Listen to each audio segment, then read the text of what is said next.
Marta, ima li nešto što je, kada je u pitanju tvoja profesija, a tebi neostvareno još uvek? Pa uvek, naravno da uvek ima nešto što čovek... Ali ja mislim da je to dobro, jer kad čovek prestane da ima neke... Da mašta i da sanja, onda je verovatno i kraj.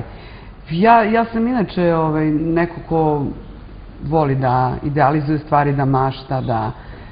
Pa mogu da se pohvalim i hvala Bogu dragom da se mnogo toga i ostvarilo. Ja sam zahvalna, ali uvek ima nešto novo. Pa šta znam, mislim da možda ja imam još nekih talenata, ne možda, nego sigurna sam, ali mislim da ipak to treba nekako u nekom detinjstvu usmeriti ranije, da mi je kasno već za te stvari. Ako ću da glumim, glumit ću.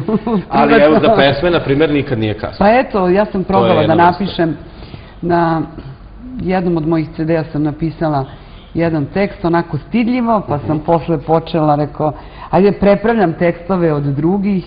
I onda sam videla gomilu nekih tekstova koje sam dobila da pročitam i da odaberem, da tu nema baš ništa što je dobro, a ja sam tamo nešto bacila što sam smatrala da to nije dovoljno dobro. Pa uporedim, kažem, čekaj, sad ćeš da sedneš i malo ozbiljnije da počneš da pišeš. Iako mi je drago da ljudi ma se dopalo to što sam uradila i daje mi sad normalno motiv, evo već sam pripremila jednu novu pesmu, pa vidjet ćemo. Do septembra, ako Bog da. Pa bit će. Lepo. Ono što je vrlo bitno kada su u pitanju karijere poznatih i uspešnih žena, verovatno će, ako Bog da uskoro tako, se desiti i sanji, dakle, majčinstvo, supruga i uspešna poslovna žena. Tri vrlo bitne stavke u životu jedne žene. Kako nalaziš balans svega toga i ostati normalan i svoj? Jeste, teško je to. To uopšte nije lako. To je samo onako kad neko kaže uspešna žena, ima karijeru i da je i majka. Mislim, stvarno nije to lako, mada nam danas, tako čujem, kažu ja, kukat, imate jedno dete. Mislim da je danas drugo vreme i da je mnogo teže i vaspitavati decu, ima više stvari na koje mi moramo da obratimo pažnju. Ja to vidim po sebi, znači dosta energije, dosta znanja ti treba, jer ako si danas u neznanju, jedno dete, Boga mi od 12 godina može da vas prevari očas posla.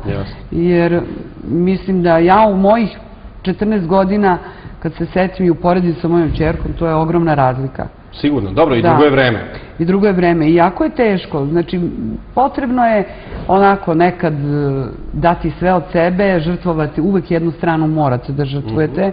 Nikad ne može zajedno da bude uspešno. To je nemoguće. Da.